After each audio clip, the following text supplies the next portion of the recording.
You're watching The New Stack Makers, a podcast for people who develop, deploy, and manage at-scale software. For more information and articles about at-scale technologies, please visit thenewstack.io. Now enjoy the show.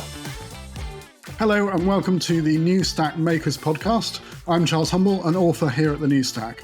A few weeks ago, I was on this show chatting to Alex Williams about sustainable software and suggested that he got Currie on to chat more about it. And to cut a long story short, I got to do that interview.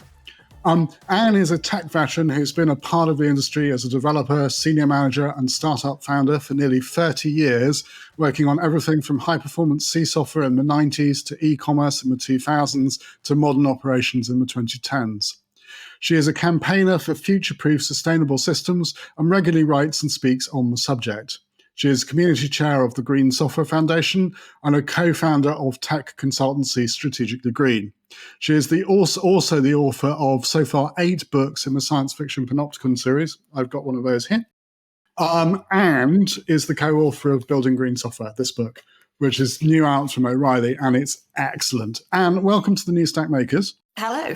So one of the things I think is quite interesting is that there's really very little material on the subject of green software. You and I did the second edition of the Cloud Native Attitude book together, which has a chapter on sustainability in software, and there is your book, and I think there is about one other.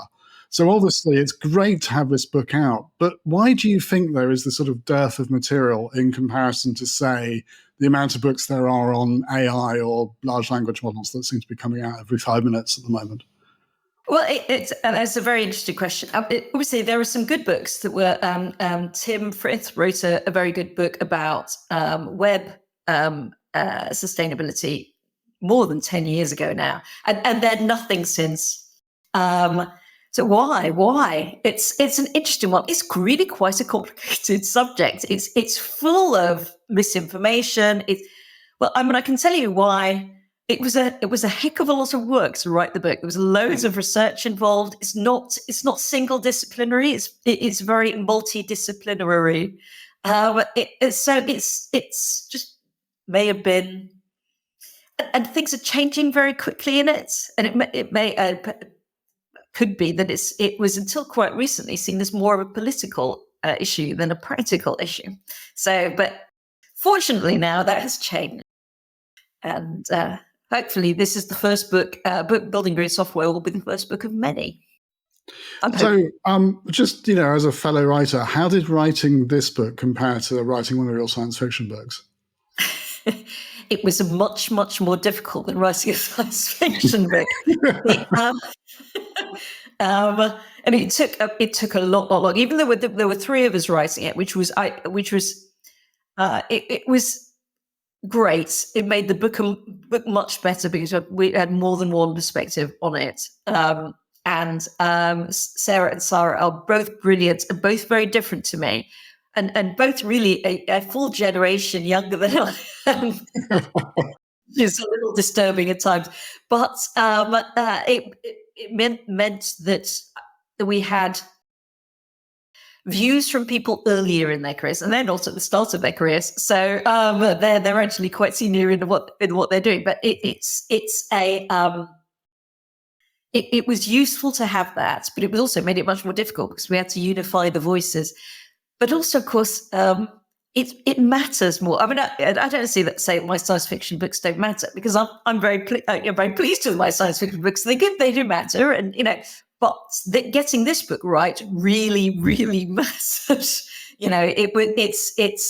We've got to get people starting to think about the kind of decisions they need to make, knowing that the energy transition is coming, and it is coming, and there are decisions that we're going to have to make, and it's going to take years to bed in those behavioral changes. So we need to get people kicked off, and then that's what this book was all about. So I think it's more important. So it was a little daunting. I'm sure. Yeah. I can well imagine. It's also one of those. It's a sort of classic piece of advice that if you want to write a book, don't, and if you are going to write a book, don't do it with other people because it'll make it 10 times harder. I do think you do an amazing job, actually, because it is a hard subject. As you say, it's very multidisciplinary. It's very fast moving in a lot of ways. it is very, very complicated. And I think you do a fantastic job of making some of that material accessible to somebody who isn't, a specialist in the field. I would include myself in that. In the second chapter, you set out some of the sort of key building blocks for thinking about green software. And since it's pertinent to the rest of the discussion, I wondered if we could quickly run through those. So the book focuses primarily on carbon as one of the greenhouse gases. It's obviously not the only one. So why did you choose to focus on that as a greenhouse gas rather than, say, methane, which has a more substantial warming effect? It was really, the book was entirely focused on where we can have impact as software engineers day to day. And in many ways, methane is worse in that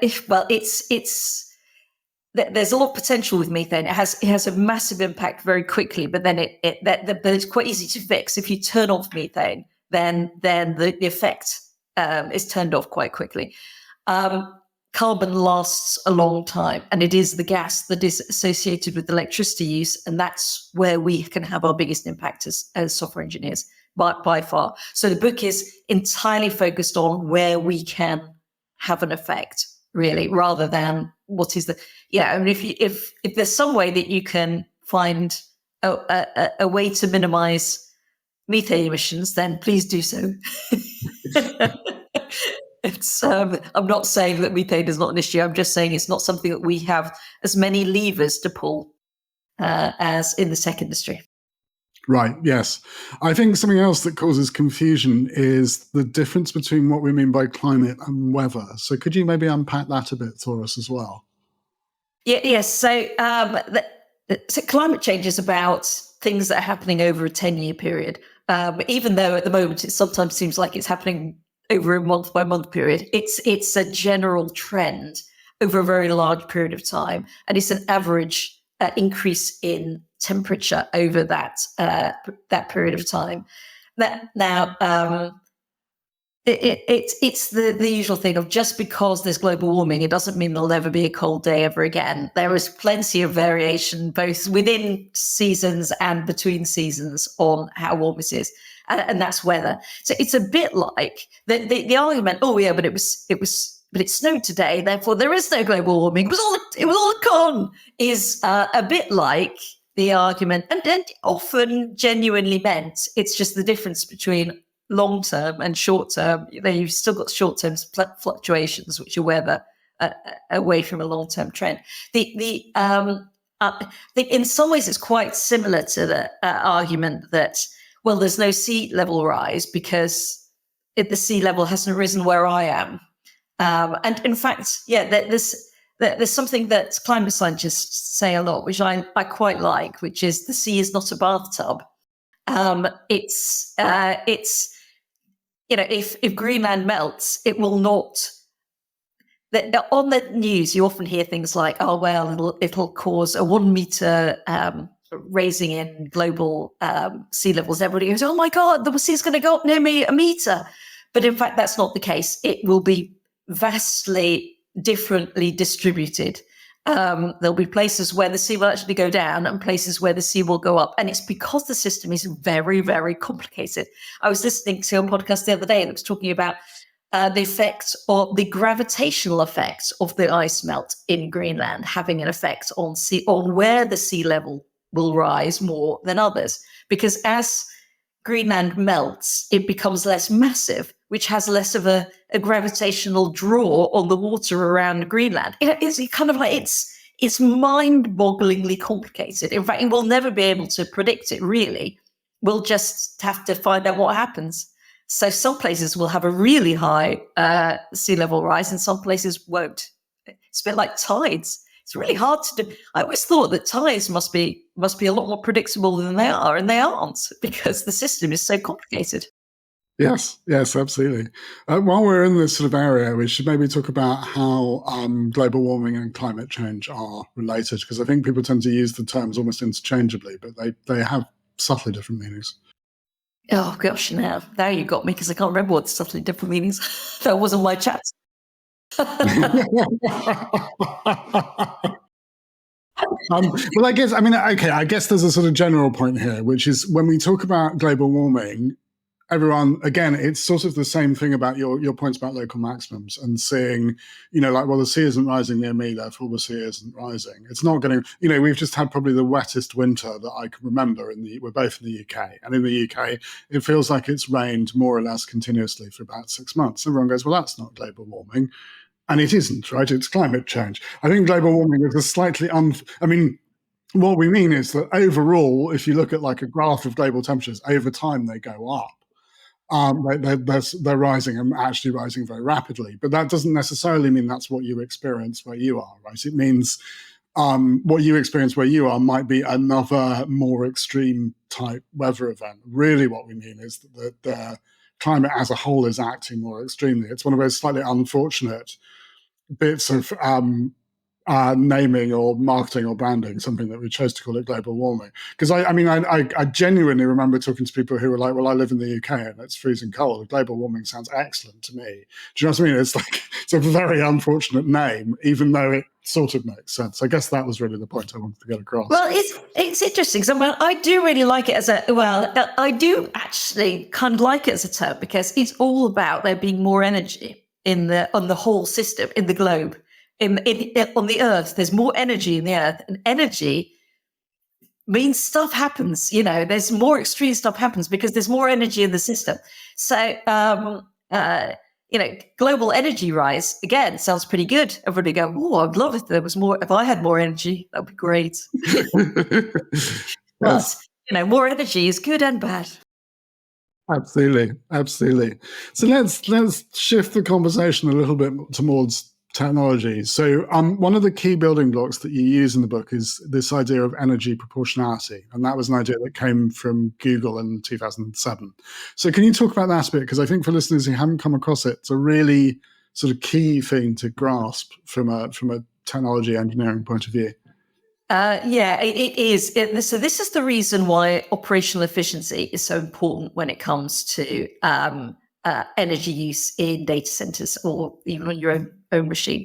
And the reason there's something called energy proportionality. And as an author, I would say many things. We talk about global warming, many things around climate change, where I think the terminology is been terribly poorly defined, and it's really confusing. It's called energy proportionality, but what I would call it was energy disproportionality. It is fundamentally that as you turn on a machine, it doesn't go from turn on a machine doesn't really do anything. You think, oh, well, that isn't really drawing any power, but actually it's drawing quite a lot of power. So there's something called a static draw. That means even a machine that's turned on and not really doing anything at all is still drawing a lot of power, but that's completely wasted. And that could be very significant. That could be a significant part of its maximum power draw.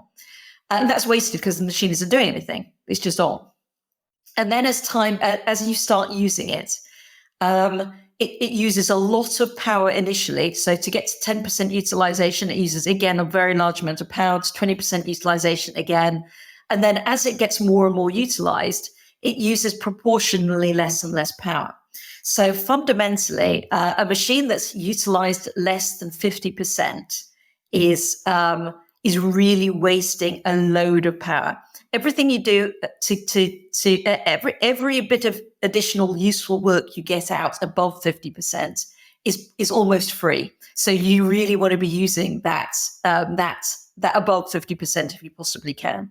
80% is about the maximum that anybody can achieve and not hit other problems. But between 50 and 80%, that's the sweet spot. That's where we want to be heading for.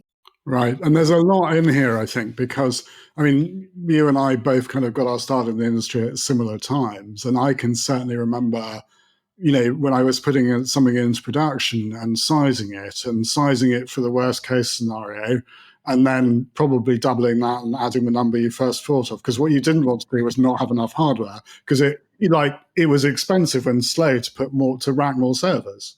And so you would tend to, probably over provision at least twice, maybe 3 or 4 times, just, to be safe. No one ever said, oh no, that's too much hardware. And you never went back and went, oh, it turns out that box isn't doing anything. Maybe we should reposition, requisition it for something else. So I think it's, obviously more and more of our workloads are running on the cloud, but you can do the same sort of things on the cloud, but you end up effectively over-provisioning.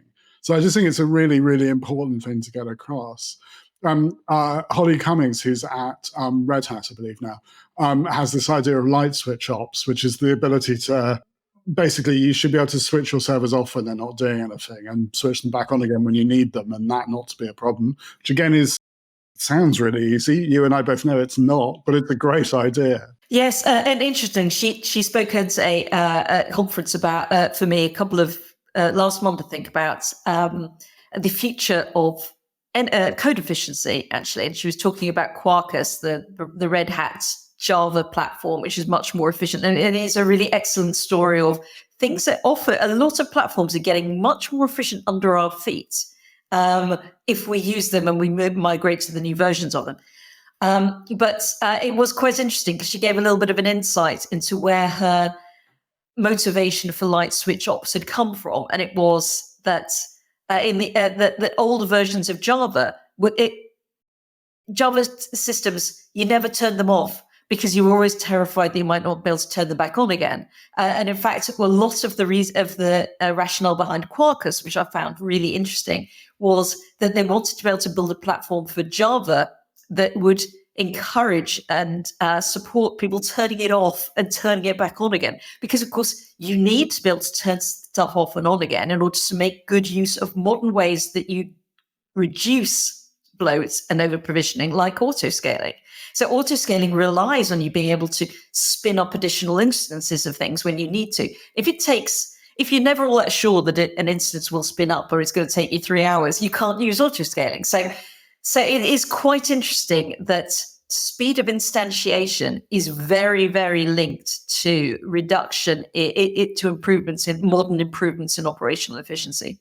So yeah. I thought that was quite interesting. I think that's fascinating. And actually, yes, because I mean, again, it's the sort of nature of software has changed so much.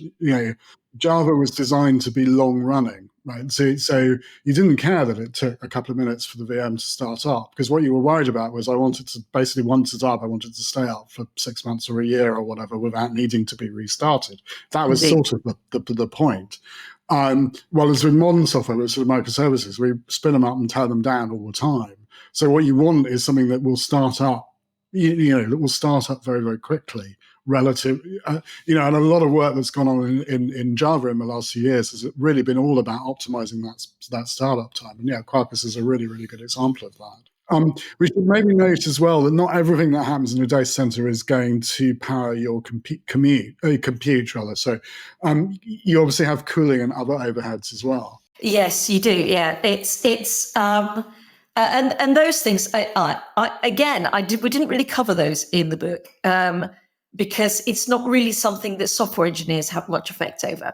Now, and I think obsessing over some of those scores, like PUE scores, power usage, efficiency, or effectiveness, can be counterproductive because it makes people kind of fetishize those scores, which are really very gameable, rather than I say don't focus on a score. This whole thing about greenwashing. It's good in a way, but I think sometimes greenwashing can actually cause greenwashing. If you know, or fear of greenwashing, or the type that the fear that you're going to be accused of greenwashing focuses people on going through a very concrete score. But then those scores can easily be worked around and made to be fairly meaningless. And PUE is unfortunately one of those scores that can easily become fairly meaningless.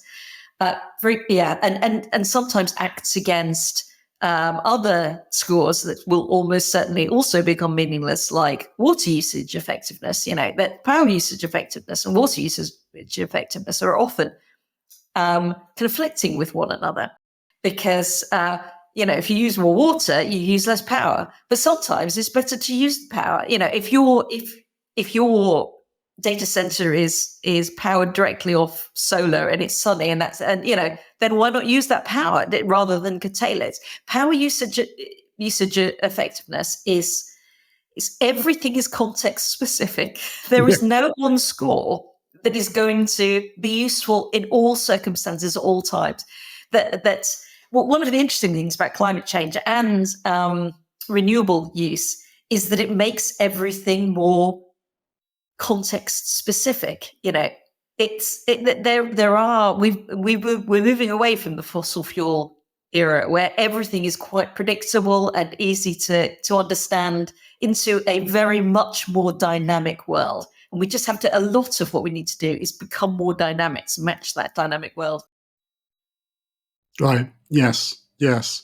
And that sort of brings us back to this idea of resilience that we touched on in the context of light switch shops. And one of my favorite sections in the book is the chapter on networking, where you draw on parallels between how we kept the internet going during the pandemic and ideas around sort of resilience more widely. Can you talk about that a bit? Yes. So the interesting, why the energy transition is actually fascinating, it's a really interesting area to get into, is that we're making a transition from a way of working which was everything running on fossil fuels, and fossil fuels are extremely reliable. They're predictable, they're reliable. Everything essentially, all our grids, our lives run on electricity grids, and electricity grids will always run in a very command and control way. They're all centralized. It's a vastly centralized system. Somebody balances the grid. It's amazing how many people have not heard about grid balancing, and our lives depend on it at the moment. So grid balancing is where somebody in an office says, oh, well, actually, I think there's a load more demand coming at this side of the grid, and therefore we're going to need to turn on another power station over here. And it's all about isolating users. As users, like people at home and businesses, they can just always flick a switch and get power. And the person in the central, the homunculus in the central office says, in order to meet that power, we're going to fire up this additional power station. And they know they can, because fire stations, gas-powered fire stations can be fired up. So you just don't need to worry about it. As far as you're concerned, electricity is always there and it's pretty much guaranteed. But that will not be the case with renewables, because renewables, if it's not sunny and it's not windy, that might be more difficult to fire up to provide additional resources. So, and what that's going to mean is that customers are going to have to be exposed to the variable availability of power on the grid. And in the same way that we have always in the tech industry been exposed to the variable availability of bandwidth from the internet, because the internet is not command and control. The internet is completely decentralized, and every application that runs on the internet has to handle the fact that bandwidth isn't always a given. That's like this. What we're doing right now, we're using video conferencing as a system, and I used to work in video conferencing systems and developing them in the early days. You had to monitor every VC video conferencing system has to monitor what the bandwidth it has available to it and change its behavior. So it might step down to be a bit more grainy. It prioritizes audio because that's usually the most important bit, but video can step down. And there are all kinds of crazy things like CATS video filters, which actually can be written to use a lot less bandwidth without really anybody noticing. Things like freezing your background and stuff like loads of stuff that we do in order to silently underneath handle the fact that bandwidth is very fluctuating and that the internet is not a resilient system. And as a result of that, the internet has become the internet as a whole, including all the applications and the users of the internet, has become an unbelievably resilient system. I don't know if many listeners, presumably most listeners have heard about chaos engineering, pioneered at Netflix. The idea that your system as a whole becomes more resilient if you run it on top of, if you make it less resilient at the bottom, because then suddenly people will plan for lower levels of resilience. And those that kind of thinking, the kind of thinking of the internet, the kind of thinking of chaos engineering, is the kind of thinking we are going to now need to apply to grids, to national grids, in order to handle renewables. And the good news is that the tech industry is very used to that kind of thinking. So I think we can play really quite a significant leading role here in getting everybody else used to that kind of thinking. I think it's fascinating, and it was particularly interesting during the pandemic because suddenly everyone was working at home, everyone was using video conferencing and so on to communicate, and the utilization of the internet as a whole went up massively, and we couldn't add more, servers, we couldn't add more bandwidth, at least not quickly. So we had to do other things, and the fact that we were able to do that and that it kept going was a kind of an astonishing thing that I think even a lot of us in the industry didn't really think about that much at the time. But it was actually, if you put 5 or 10 or 15 times the strain on the water supply or something like that, I don't think it would hold up in quite the same way. It was a pretty extraordinary thing. It really was. And it wasn't. And that didn't happen because one person came up with some cunning squeeze at the last minute to do it, or we laid down some additional cables very quickly. It was because there's a heck of a lot of resilience and clever stuff already built all over the internet, loads of resilience. I talk a lot in the book about CDNs, a really excellent form of resilience. They're kind of a way of essentially buffering assets. And the idea that you do and they're a really classic example of something we're going to need to do an awful lot of with the energy transition, which is shifting work. So if you know it's going to be sunny tomorrow, and you know it's sunny today, but it's not going to be sunny in between, can you bring some work forward and cache it and just accept that it's a little bit out of date? Is that good enough? Or can you delay it until the sun is shining again? It's that kind of CDNs are an excellent example of you move assets when the grid is quiet, or even just bypass the grid entirely and move them in a truck to somewhere closer to users, and then users just pull the data from that close point when they need it. So they get the impression that they're getting it more quickly over from the other side of the world, but in fact they're just getting it down from the end of their street. It's that kind of clever thinking about work shifting is something we are going to have to do to handle the energy transition. Yeah, the demand shifting thing is really interesting because I used to think about that as being moving your workloads around. So basically sort of following the sun. In my head, that was what it meant for quite a long time. But of course, it doesn't have to be that. You can leave your workload where it is, particularly if it's something that's sort of batchable, and then, monitor what's going on the grid. And at the point at which your local grid is running predominantly on renewables or on green energy, that's the point at which you kick off those particular workloads. Obviously, it doesn't work for everything, but I think it's quite an interesting point that you don't necessarily have to actually be moving stuff, effectively sort of physically moving workloads around. In fact, I would strongly recommend that you don't. I would with time shifting. In the book, we strongly push time shifting over location shifting if you can. But also, you don't have to delay. You don't always have to delay things. You can do pre-calculation. Pre-calculation is something that the telecoms does all the time. That they pre-calculate things while there's bandwidth or while there's CPU available, and then say, well, that'll do until at least I've got something to work on. That will do until I have another chance to calculate it again. So it's. I think there's so many parts of society who've become very good at pre-caching things and areas like banking. I mean, banking, they've lost a lot of this now because they've moved to expecting that everything happens instantly. But people used to write checks, and then people would give you stuff in response in exchange for a check, and that check wouldn't come out of your bank account for days. We used to be very good at coming up with schemes that allowed us to do things on top of a system that was quite slow or not always available. So we just need to somehow get some of that thinking back and use it. Because the thing is that the energy transition is not a bad thing. It's an amazingly good thing that solar and renewables are developing at an exponential rate. We are going to have amazingly large amounts of power in the future. You know, power is great. We all want that power, but it just won't be as evenly distributed as it is now. And so we just need to get into a mindset where we can take advantage of it, even though it isn't necessarily available at the flick of a switch.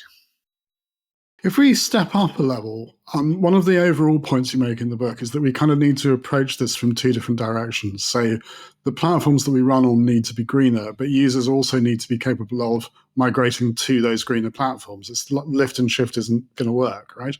Yeah. How do we get enterprises ready to make that change? Oh, well, it is interesting. So when the background of this is that the systems are getting greener very, very fast. And that isn't entirely because like Python is becoming much, much more efficient at an incredible rate. And that isn't entirely because everybody has suddenly become green overnight and they've decided to be more efficient. A lot of it is driven by the fact that a lot of these technologies are used in AI, and AI is expensive in terms of energy use, and people are trying to cut their bills. But the result is that a lot of systems are just becoming a lot greener or more efficient under our feet. And if we move to them, we would instantly cut our energy usage and therefore our carbon emissions. But that means that we do actually need to be able to move.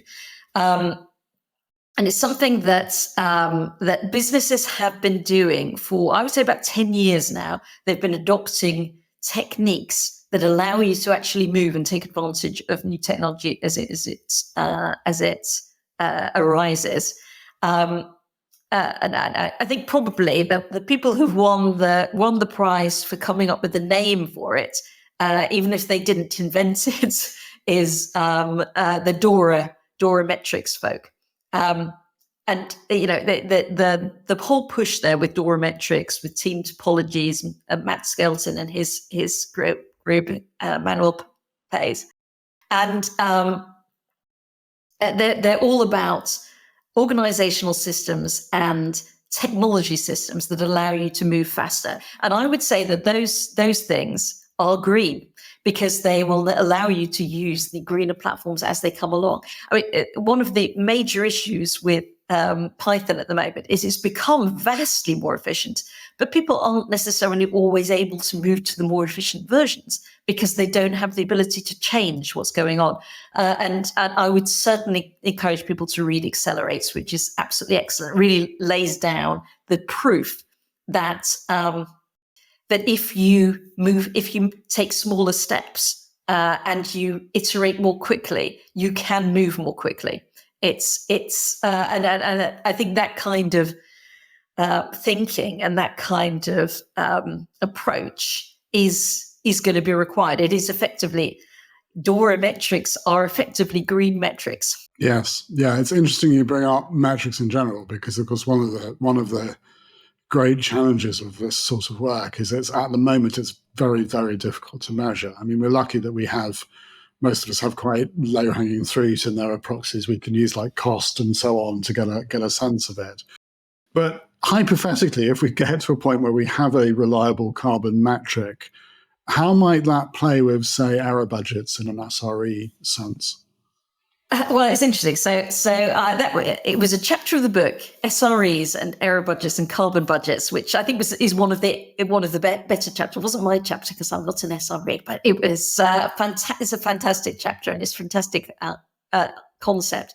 So error budgets are when you are guaranteeing the availability of a system. So you're saying a system is like 99% or 3 nines or 4 nines or 5 nines available. The way that SREs do that, site reliability engineers do that, is they say, okay, well, what that does is that means that there is a certain amount of time every day or month or year that you are allowed to be unavailable, and you're not allowed to exceed that. So say your error budget said, well, you're allowed to be unavailable for or 1 hour this month, then it gives you a bit of ability to plan. You realize, well, actually, if I've got this hour at the end of the month, if I've got this hour available, I might use it to do this other thing, to do a bit of emergency patching that really is going to take everything offline. And it's a useful tool. Effectively, your error budget becomes a tool. It's always very useful if you can come up with consistent concepts that everybody is using, because then you get tooling. You can repurpose old tooling for the new job. So carbon budgets is something that we'd quite like to encourage people to be thinking about, is that your system will have a certain amount of, every system is going to release some carbon into the atmosphere. You're probably never there's always going to be some emergency time when, the sun isn't shining and the wind isn't blowing and you need to do something, and you do it. And you'll track that carbon. And it'd be quite good to be actually tracking it and accounting for it in the same ways we do with error budgeting with SREs, is that you just say, well, I'm allowed this much carbon this year. Where am I? Can I keep within that? Am I just going to actually have to sacrifice my availability SLA because of my carbon, but because I might beat my carbon SLA, or am I not? It allows trade-offs to take place, and I think that's always useful, because if we aim for something like 100% carbon free, it might be very difficult to do. We'll have to work there in gradual steps. Yes.